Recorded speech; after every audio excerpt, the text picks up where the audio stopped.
झाली पहिली प्रतिक्रिया. खरं तर माझी सभापती जी निवड झालेली आहे त्यासाठी मी प्रथमतः आपल्या राज्याचे उपमुख्यमंत्री आदरणीय आमचे पक्षप्रमुख एकनाथजी शिंदेसाहेब, त्याचबरोबर राज्याचे उद्योगमंत्री आणि रत्नागिरीचे पालकमंत्री उदयजी सामंत साहेब आणि माझे मार्गदर्शक आदरणीय राजापूरचे आमदार किरण भैया सामंत यांचे मी प्रथमतः सर्व आभार मानतो, कारण त्यांनी मला ही संधी उपलब्ध करून दिली. मला या ठिकाणी निवडणुकीची संधी जी आहे ती दिली. मी निवडून आलो. त्यानंतर मला एक मोठी जबाबदारी म्हणून माझ्या सभापतीपदी जी आहे ती निवड केलेली आहे आणि वाघरच्या विकासासाठी माझं नाव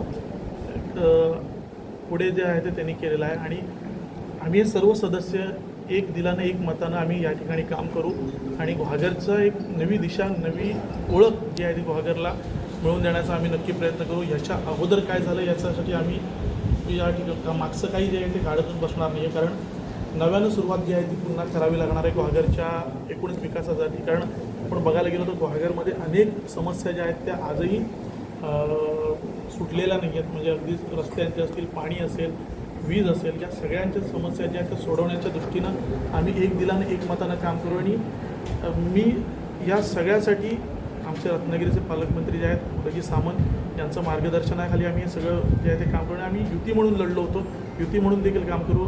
त्याचबरोबर आमचे घागरचे माजी आमदार विनयजी नातूसाहेब आहेत, ते देखील आम्हाला या दरम्यान मार्गदर्शन मिळेल. आम्ही एक दिलानं एक मतानं आम्ही या ठिकाणी काम करू आणि माझी निवड जी आहे ती या सर्व जनतेच्या ह्याच्यामुळे झाली आणि त्यामुळे मी या सर्व जनतेचे प्रथमतः आभार मानतो, कारण त्यांनी संधी दिली म्हणून मी आज या खुर्चीवर बसलेलो. आपली उपसभापती म्हणून निवड झाली पहिली प्रतिक्रिया.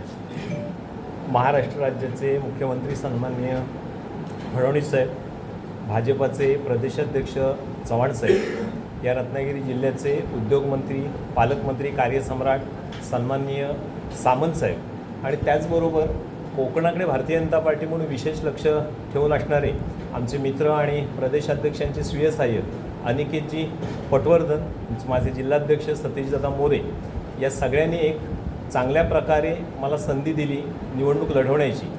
57 पडवे पंचायत समिती गणातून उत्स्फूर्तपणे मला सर्व जनतेने मतदान केलं, निवडून दिलं आणि त्यानंतर पुन्हा भारतीय जनता पार्टी आणि शिवसेना यांच्या युतीच्या माध्यमातून मला घागरचा पंचायत समितीचा उपसभापती म्हणून काम करण्याच्या सगळ्यांनी संधी दिली आहे. त्यामुळे त्यांना सगळ्यांना मनापासून धन्यवाद.